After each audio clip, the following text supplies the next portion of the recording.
help us to make the best decisions for the citizens in the county. All these things we say in your name, amen.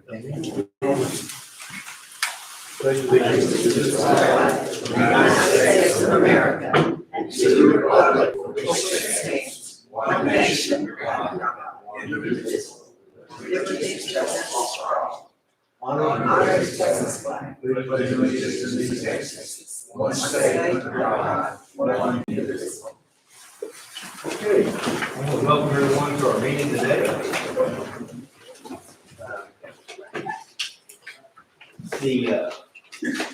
For the record, let the record show that all the commissioners are present. At this time, do we have any citizen comments? Okay, go ahead and hand it to you, if you don't mind. Thank you. Well, I want to introduce myself. I'm Barbara Tracy. You just call me, Mark. Oh, okay. Let me get just a little bit of administration going first. Okay, good.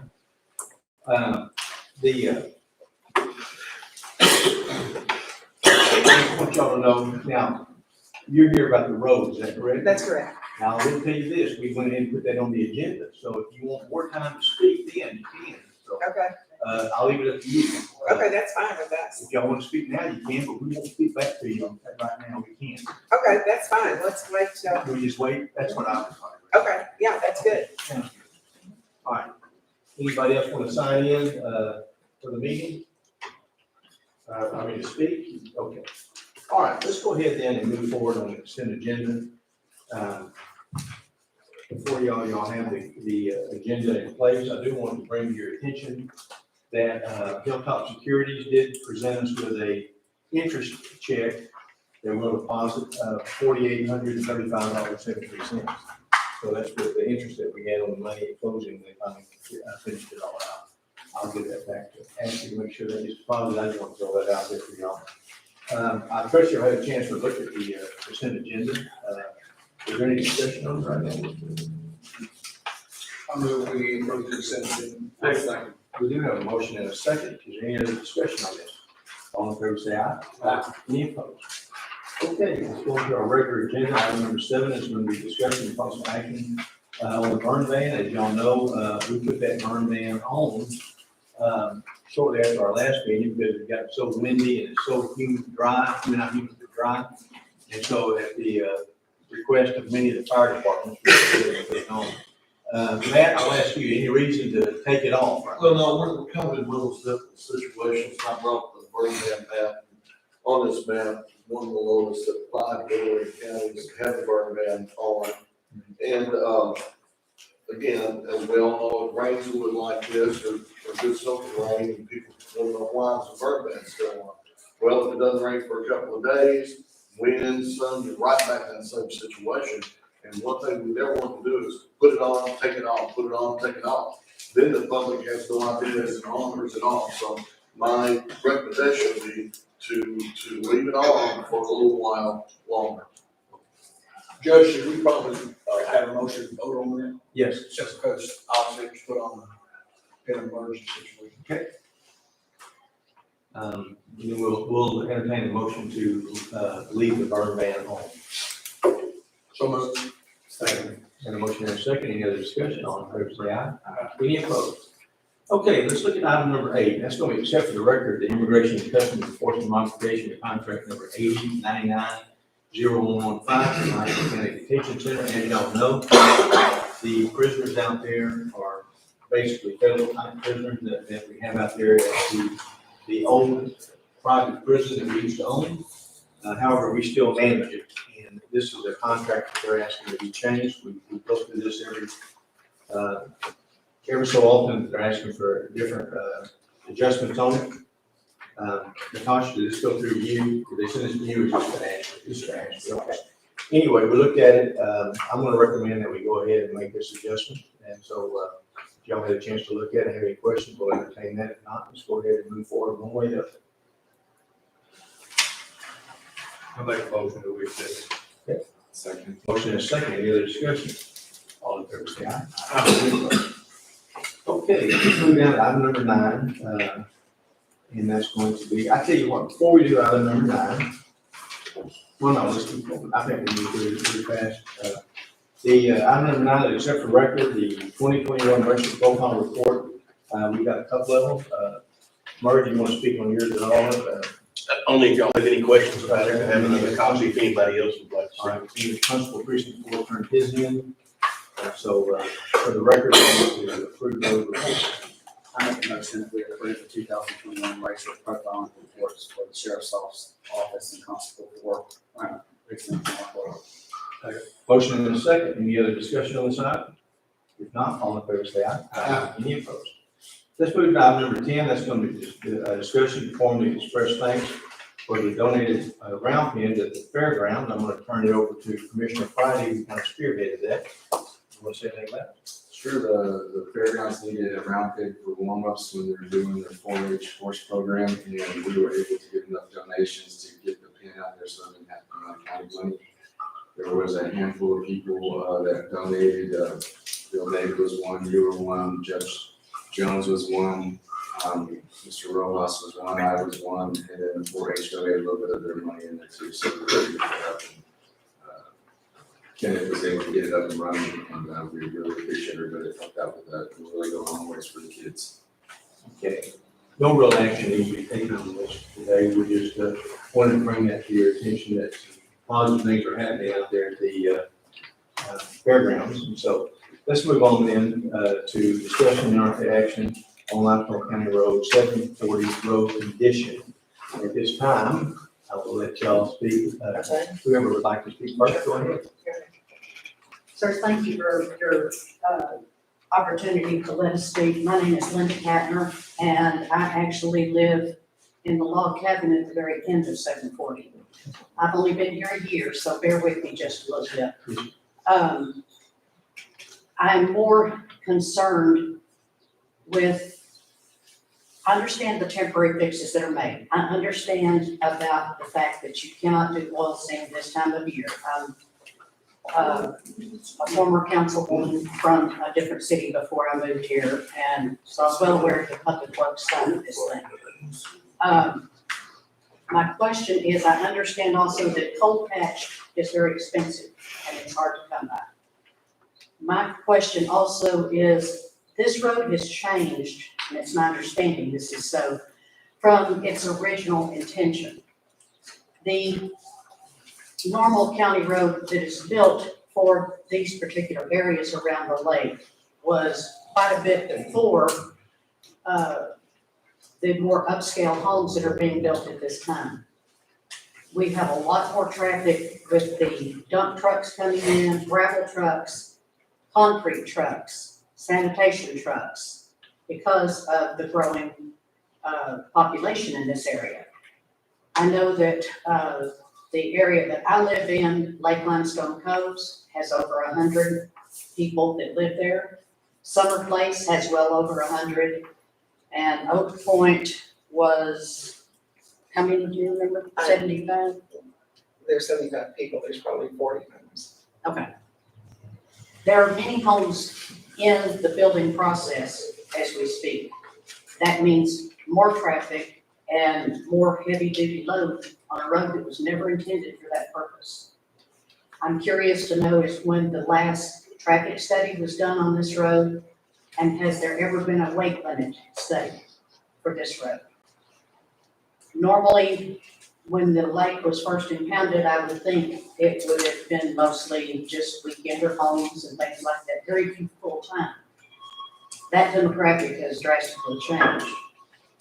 So I would like to, if it hasn't been that long ago, request a new traffic study and a weight limit study to be made in order to justify the expense of repairing it to the degree that it should be to be able to withstand the traffic that is going through there at this time. I'm also interested to know the long-term projections for repairs. I'd like to know the timeline schedule, when you expect to begin, what repairs it's my understanding y'all have some things to discuss with us on that. What repairs are going to be made, what material will be used, where you're getting it from, Did you put it out for bid? And are we getting the best deal for the buck as a county on this material?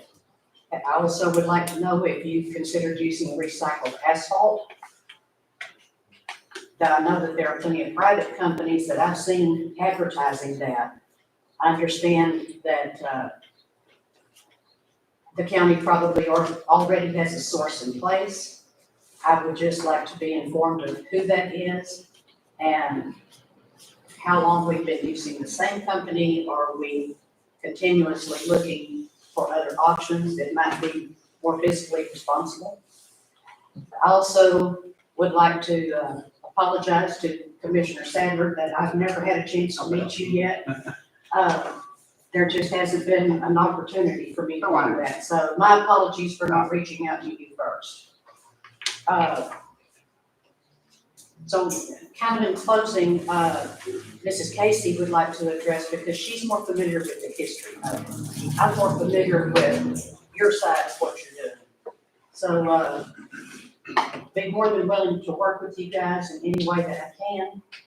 I'm sorry that I'm in Robertson County, but that's our only way in and way out for 3 different subdivisions. And I think that considering the rate of increase in residents there, mostly full-time, that should be taken into account for the upgrade of this road.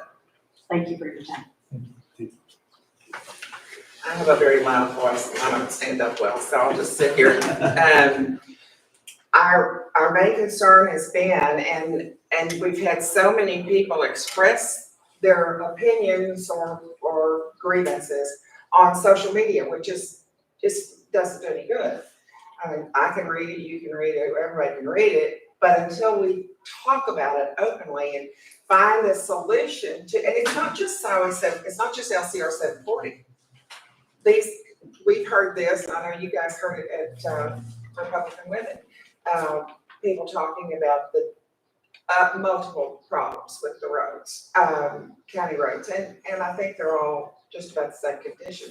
It's not just potholes. It's washboard road. It's washout. It's on the side that if you don't watch yourself, you can go in the ditch pretty quick.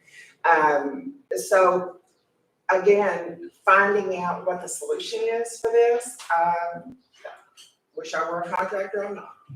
So those are the things that concern people.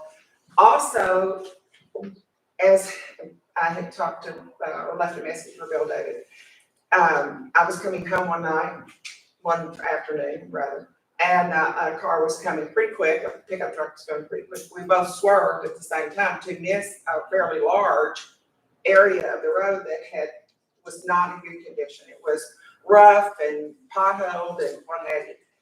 I nearly had a head-on collision. If I hadn't been poking along like a little old lady, it would have been ugly. And it's just simply that, and it's at a curve, and you go this way, and you make a a 90-degree right-hand turn in one place, and so those are the things that I don't know that there's anything that can be done to straighten out the road. That's not the issue. It's to keep what we got from being a problem, and having somebody drive in a ditch, have somebody be safe out there. First responders. I've talked to the fire chiefs at both Seal Round Prairie and Westlake Limestone, and in both instances, they say it takes them longer to get to the accident, whatever. They had a fire. It took them longer to get there because they had to figure in the road conditions. And if it's raining, that's even worse. So, thank you very much for hearing us. Anybody else that might want to speak on this topic? I will say this. Say one more thing Yes, that I ma'am. neglected to say, I'm sorry. But at the intersection of 740, where you turn in to go to Summer Place, that's a heavily traveled intersection right there. And a lot of the homes are being built in not only Lake Limestone Cove, but in Summer Place as well. So you've got quite an intersection, and probably double the amount of wear and tear on that particular intersection going into there, and then plus my intersection, which is 740 and Post Oak Loop. Yes, because all those people are traveling to. Exactly, and it's the heavy weight of these vehicles, and I don't know if there's any way that dynamic has changed so much. So that may be something that needs to be factored in into the repair process. Well, I will say, as I mentioned, when I got your phone call, I said, you know what, I don't know, I'm gonna drive out there and look at it. That day I was in a Jeep Gladiator type truck that they make now, which is not very smooth driving, to be frank with you. And I was driving down 740 at a pretty good clip. And so I don't know exactly where it is, what the definition of a good road is. A good road sometime in Limestone County to some people, and what we can afford, might just be a rock road. That's all we can do. That road did have some oil sand packed on it. I saw where there was a new repair that I think y'all might be talking about. That was made. But the bottom line, I don't know where we can go financially. That's it, you know, like everything else, it goes down to money. Do we have the money? We budget, help me out on this, Natasha, around $1 million, About 1.1 million a year for the entire county to repair roads. And it costs about $40,000 or a little bit to kind of give you an idea, just for like 1 mile, like whenever you're reworking the road, you know, from Well- an existing road, you know, to repairing that. Come ride with me. Yeah. Come ride Well, with me, and we'll I'll show you. And I don't mean Where to the roads diminish are. your Okay, what you're saying, because it's not smooth like a. no, Right. we're not expecting that, but the danger of the constant bouncing. We had a lady call the other night that said, I would like to be there to tell people that at the commissioner's court that I have had to put 3 sets of tires on my truck since I've lived out here.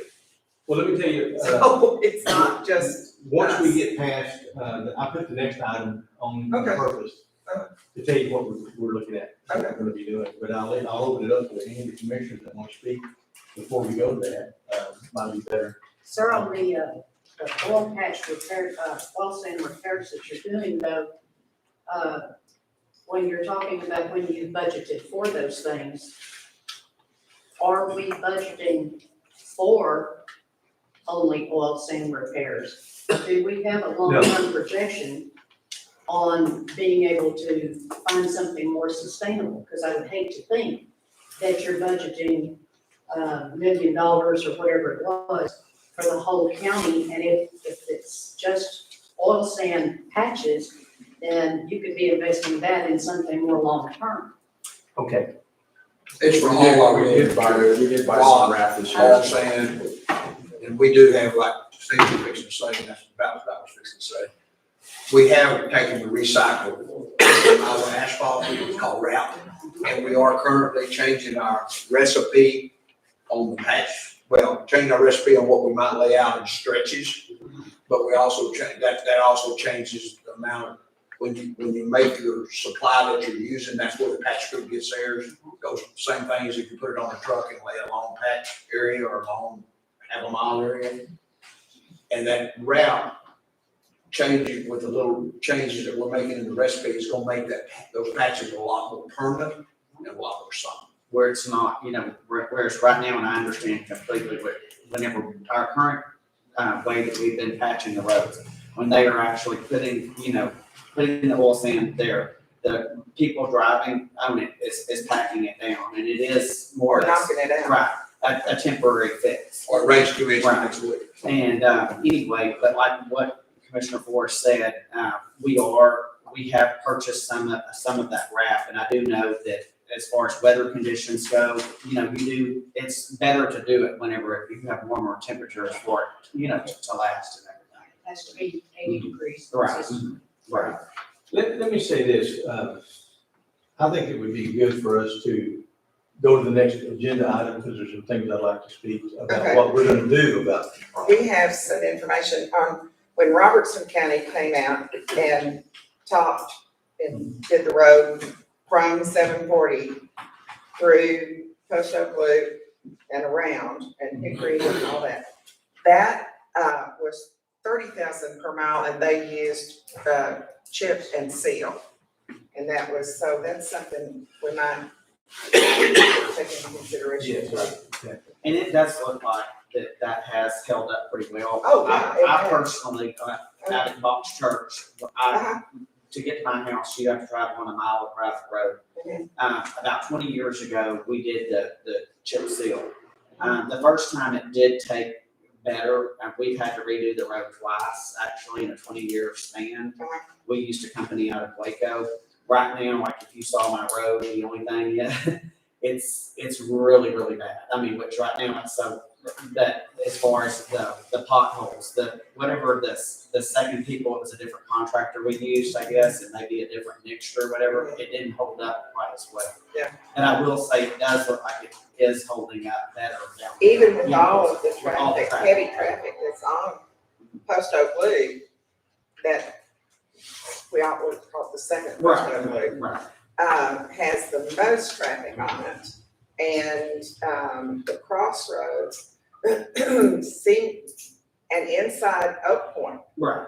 we've got lots of traffic in there. And a lot of it, though, true, in the weekends, a lot of it is golf carts. Right. So we're not knocking stuff out of the potholes and golf carts, but.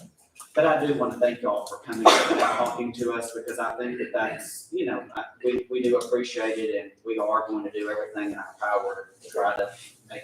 Also, where I came from, there was a grant that was applied for to redo a county road that, I'm trying to remember where it came from, but they were able to do the whole road on chip seal. On chip seal. But there was a grant available for that.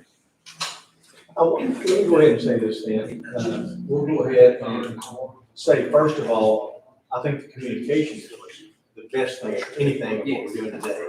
That's the action, because when you read stuff on Facebook, a lot of times it can be just someone being upset about something and basically spreading mistruths. And so it's good that y'all came forward and we got some. We do appreciate it. Let's go ahead and move in and take no action on that particular item. Let's just move into the next action item, and that's number 12, discuss and take action of variance of the road. Let me say this. For the last, ever since I've been a county judge here, that's been something that's been talked about. What can we do? What can we do to make it better? What can we do to make it better? And so within the last, I'd say, basically a year, we're looking for new and improved ways to repair these roads. And we visited with our road and bridge administrator, and we've got some ideas, and we're gonna be talking about it very much in the future. I'm not so sure that just me personally, and I'm just an old insurance peddler, I don't know about doing roads, but it does seem like we need to replace that base, and you get a good base under it. And then when we repair it, I'd like to see us start making it to where it's more smooth rather than, and then I'd also like to make it to where we don't rely on the citizens to pack it down for us. Right. We're ready to move forward. We've talked about this, it's at length, and what the equipment we need to do. I think we're gonna even talk about it further, that, and we've checked on some other counties. Commissioner Friday has checked on many counties. Hey, what are y'all doing that works? Tell us, trying to help us out. And one of the things I've heard that's very interesting to me is a skid steer program where they actually go in there and take the road out, replace it with a good base, put the topping, whether it be rock or oil sand, and then we're gonna purchase some rollers that skid steer will hook up to and possibly roll over. Roll over. And I think that's gonna be a lot better, number one, especially with the new formula like Commissioner Force was talking about with the wrap that we are buying and are being given, by the way. Okay. So these are things, y'all don't know this problem. What we do but because this is we're something- here. So this is something that I think is very important that y'all know, that we are taking that. Now let me give you another piece of business. The American Rescue Plan came out, and y'all may not know what that is, but it was money that was given to the county It was given in the amount of around $2.2 million this year and $2.2 million next year. Originally, that money was going to be strictly for infrastructure and primarily water and broadband internet. So that's where we've been working for the last year.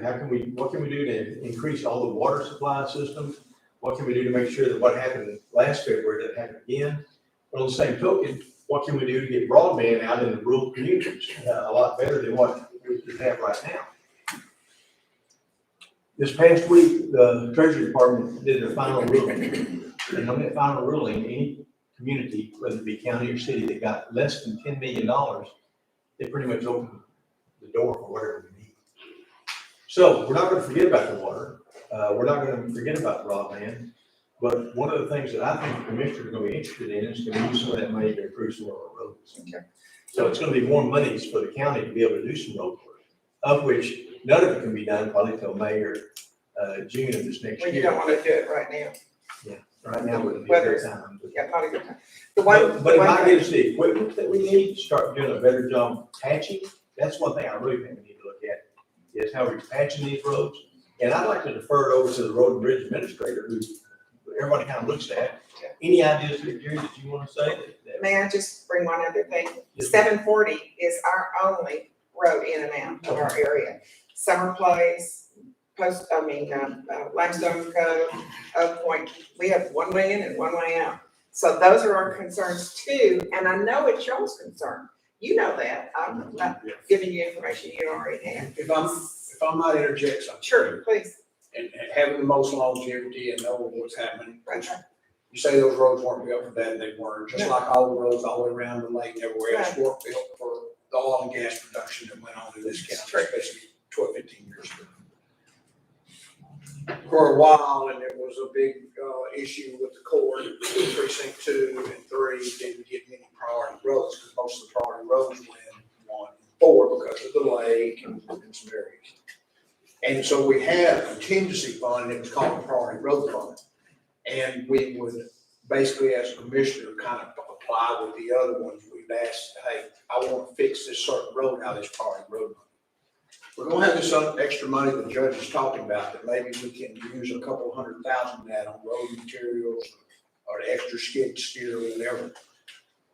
Sounds like 740, and I'm not familiar with 740, I'm east side. But 890 off of 1512 that goes, it is the only access to all that. It goes down 890, goes to 892 and branches around. If you go down there, 890 is perfect. From 1512 to 892, 892 is perfect to the marina, it's perfect around past the fire station. Those were horrendous in 2009. Just probably the lady and the man that owned the marina said, and where I'm going with it, they said we can't even get motorhomes and travel trailers in here. People are quitting coming to the lake and put money in Limestone County because they couldn't get there. I would like to see us, this sounds like 740 is kind of a priority road.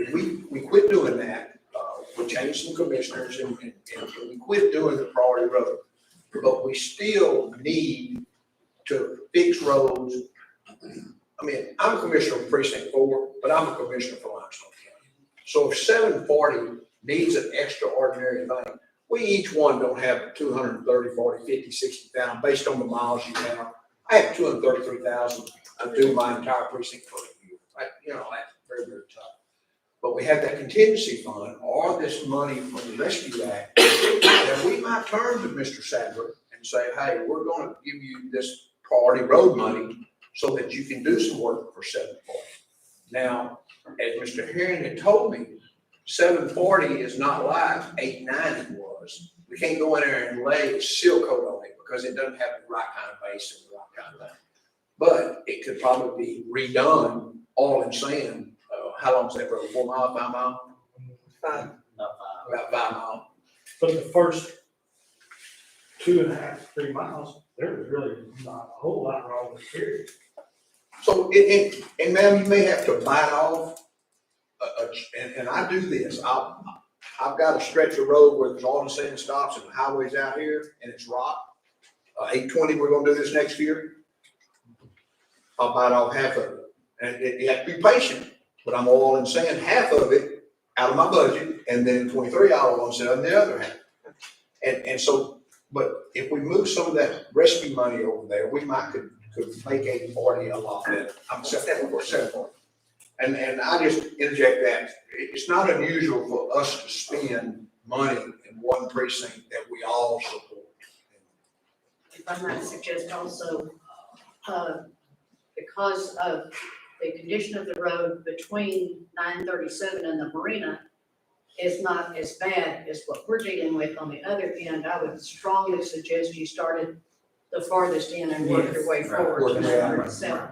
I would also like to request from you, Mr. Sadler, that you stay in communication with some of us I absolutely will.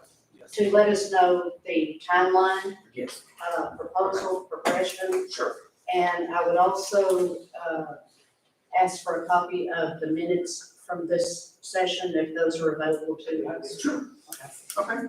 And just so that you do know, there is another way out, and I would like for the commissioners to try to look to see to get that open back up. We have, anytime we have to shut that road down, there's a place out that comes out on 750. But we have to get permission from the landowner to open those gates. And the fire chief, the fire chief down there does have a key to those gates. In case Yeah, we have to Westlake shut Limestone, something down. right. We call them and say, hey, look, Yeah. we need to get these gates open, but we have to contact the landowner. And if we can get the landowner to open that up permanent, would be great, but he sometimes is a little containers. Well, that would be our issue, because we have heard that, and he had a rightful complaint in the fact that when it was at one point in time open permanently, that he had some damage to his property. Right. I don't know what kind of damage. It doesn't matter. See, we went in there and rocked it just so that y'all could get out that way. Okay. It was just a big mud hole. Which we don't even have on me now. Right. Yeah. I think the communication today is good. I want to reiterate one thing. This, every single meeting seems like we're talking about what we can do for the roads in this county. We've got a lot of roads. We're a relatively small county. We're working hard trying to find ways to reduce taxes, even though sometimes the appraisal on your property is going up and you don't really get to feel it. But we're working hard, as we did this past year. We reduced taxes a couple cents, and we're going to keep looking to do that. In the same token, we want to be able to get the services we can. And so we appreciate you coming out today. Okay? All right. Thank y'all very much. Thank you. All right. And if y'all don't want to stay for the whole meeting, trust me, we won't be offended. Those chairs aren't most comfortable. All right. This will be at the end, I think we talked quite a bit about the two items. I know that we're talking about repairing county roads. I think we probably need to get a workshop at some point in time and with some ideas on what we can do to, like Bobby said, a new recipe, a new actual way of doing these repairs. So, Which we're already doing that. yeah. I'll be in touch with y'all. Thank you. Okay, let's go ahead then and move to an item that I think we can pass on today. This is to let y'all know there was a county road. It should be 5505. It got listed as 55, but it's actually 5505. And that's a private road off of 14. And the new landowners went in there and basically, what I've heard, put a trailer across it and prohibited the landowners behind it to get through there to their property. Frankly, that's what I found out, and I'll tell y'all this. This is more of a civil matter than it is going to be a commissioner's court matter, in as much as we're going to need y'all to go to war with that guy and whatever you need to do to show your easements and try to get some satisfaction that way. However, the thing that bothered me the most is that is a designated 911 road end, and I was worried about the fact that until that got solved, how are y'all going to solve it, that first responders couldn't get down there because it is actually listed on our 911. So to let you know, I think y'all agree the road is open today. I drove down there this morning. I saw it is open. I visited with attorneys. I think that they're going to wait until you guys settle it, however you're going to do it, to the civil courts. And so there's really not much we can do today. The good news is, right now, I think the gentleman agreed to leave it open until y'all get that. There's really no action for us to do today. I'd love for y'all to say, if y'all want to say anything about it, you're more than welcome to. Yeah, I just want to say just a few words. I bought the place in 2000. My address is 201 Private Road 5505. There is not another road to get to my house. That's the only road. Me, Gene's brother here has spent over $10,000 our money putting rock in. So now I'm going to get to my house or their houses. I maintain it, they maintain it. They've been right with me the whole way. It is the only access an ambulance fire truck can get to any of the houses on the water. There is a pasture they can drive to, it's washed out, it's not wide enough to be a road. 5505 is the only access. My daddy owned it, I've owned it for 20 years, my daddy owned it for 16. Gene Platt, his mom and daddy owned it since 1962. It has been a road that they put in for access to these houses. Like I said, I want everybody to understand my name is Danny Jarvis. And if we have to take it any further, I'm willing to do whatever. And that's one thing, and I recommended this to you already. Main thing I wanted to do for this, our real interest that we have is in the 911 side of it. So I think the gentleman has agreed to open it up for now. And so I wish y'all the best of luck on your endeavors. But frankly, there's not a lot more that we can do on the private road at this time. And so I do want to thank you for your help. I do want to put in John Salazar with the Sheriff's Department. He helped me out tremendously. Thank you. thank y'all for coming down. Thank I you, don't know sir. if there's any action we need to take today on that issue. So let's keep rolling.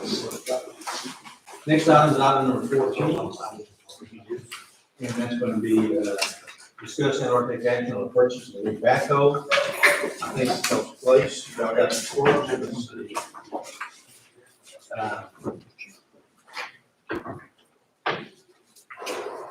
If I understand correctly, both of these are through a source well, which is a approved buy board. Is that correct, Tom? And so we've got the two quotes in here, one from John Deere, one from Holt. Let's talk about where the money will come in this, because this is $150,000 to $160,000. We got on those. You have 203,000 in your road equipment line currently. Okay. Still, That doesn't count the 100,000 that we got. So that's right. That went, that went into a revenue line if, yes. so we need to do a budget. The 203 is what's in there right now. So we don't have to transfer anything, we got the money. No, you have the money right now to about, one of these. And then we have two that we're selling, right? We're probably gonna keep one instead of the other, just for a sprayer. And I wouldn't, I mean, the money that Jerry got us last time, Are you gonna get that to Kennedy? because they're not gonna get as much of a trade. Oh, the total difference in the price? 10,000, It's $10,000. basically 9,000. About I think we need to ask Mr. Harry what he, which one he thinks we need. I prefer the John Deere. That's the cheapest. That's one gives us a gravel bucket, that we can actually go into ditches, pick up trees and limbs and everything, and start trying to clean some of this mess up. There's gonna be a lot of dead trees down. Well, it's the same thing, look. We're gonna start looking maybe to try to get a trailer that can actually put the brush in and have the doors that like to open up and stuff like that. Actually, I move to purchase a new backhoe for $149,874.26 from John Deere. I'll second that. We do have a motion and a second. Is there any discussion on that? If not, all in favor say aye. Aye. Any opposed? Okay, the next item is going to be, tell you what, no, you'll be next, Chris. You'll be okay for that. Item number 15, discuss and take action on authorizing Livestrong County Fair Association to pursue a temporary license to sell and or serve alcohol at the Livestrong County Fairground March 18th, 2022 through March 20th, 2022. This is an item that comes up every year. Is everybody here? I don't see anybody here to talk about it, but I know before my time here, there was always a little bit of resistance. I think the thing that we think about is this is not necessarily, or this is not the time that the kids do their show. This is the grown-ups going to rodeo, and so, I'll leave it up to the commissioners if y'all want to, let them have alcohol out there at the show barn during that period of time, but to reiterate, this is not anything to do with the children, other than the children going with their parents out there, but maybe rodeo. It's not the actual youth, show. So I make a motion that we, allow them to sell alcohol on March 18th to March 20th. Do you have a motion? Second. And a second. Any other discussion? All in favor, say aye. Aye. Anybody opposed? Nay. Okay. We've got, let's go ahead then and, make sure that we understand it. Commissioner Forrest, is aye. Commissioner Fine, Commissioner Baker, you're for it. And Commissioner Sapp, he's for it. Okay, so it will pass on a 3-1 vote. Okay, let's go then to, item number 16, discussing our approved for record only, the general election service contract between Livestrong County and the city of Mahia for May 7th general election and authorize county judge to sign. Christie, you want to tell us everything we need to know about this? It's just the standard contract we do every year. As y'all know, one of the things that we do is, we do contracts with a lot of people, frankly, Jennifer, you tell me how many, but, a lot of people use our machines and, we really don't charge our citizens that much. It's the programming that costs us so much, and that's one of the things that I didn't really realize as a county judge, is I was like, well, just let anybody in the county use our machines that are paid for, and basically we almost do that. We do. It's the programming for how many candidates you have and, all the different things that you might put on there that cost some money. So, Christie, nothing else that you have to say? You're okay with it? Okay, we do have that contract. What's y'all's pleasure as far as allowing the city of Mahia to go into a contract with us? Let them- I move we approve the contract between Livestrong County and City of Mahia. We do have a motion and a second. Any other discussion? All in favor, say aye. Aye. Thank you. Thank you, City Secretary. There. Okay, item number 17, discussing our approved designation of Livestrong County Courthouse Room G1 as the main early voting polling place by person appearance for the March 1st primary election. Jennifer, you want to come forward? I think you've got the next 2 or 3 items on here, so we'll bring you up here.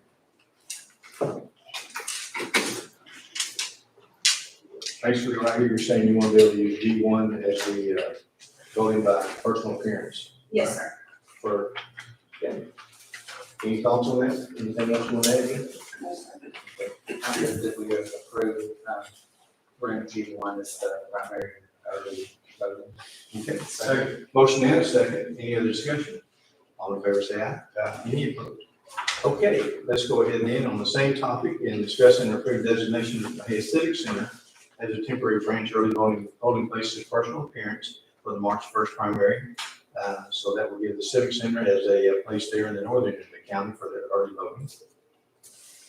So moved. Second. We do have a motion and a second. Any other discussion? All in favor, say aye. Any opposed? Discussing or approve the dates and times to conduct early voting for personal appearance of the main and temporary branch early voting polling places, March 1st, 2022, primary election. Never tell me what this is about. So the proposed times that I've given are at 8 to 5 during the first week, 10 to 4 on a Saturday. And then the following week, instead of doing 7 to 7, the past couple of big elections, we've done 7 to 6. That seems to be a little bit more efficient than staying, that extra hour at night, we would just not have anybody show up here or there. So I just kind of cut that back to 6. It's worked out well for the past 2 elections. Yes, sir. Okay. Any other discussion on this item? So if I understand you correctly, week one of early voting, 8 to 5, Monday through Friday. That Saturday is gonna be 10 to 4 Yes, sir. on that Saturday. Then the next week of early voting, it'll be 7 to 6 Yes, sir. for that entire week. Okay. That'll give everybody a little bit of time before 8 o'clock, and for those who get off at 5, a little bit more time. All right. I'll ask Commissioner their thoughts on this. There's every separate times. Okay. You have a motion and a second. Any other discussion? All in favor, say aye. Aye. Any opposed? Okay. Thank you. This time, we're going to go into executive session on personnel matters on the majority vote of the governing body. The board may recess the public portion of the meeting and return to executive session at any time between the meeting opening and adjourning to discuss personal matters pursuant to chapter 5.174. It takes the government code regarding any personal matters listed in the agenda. and reports to the superintendent. At this time, I'm going to ask everyone to please listen while we. That's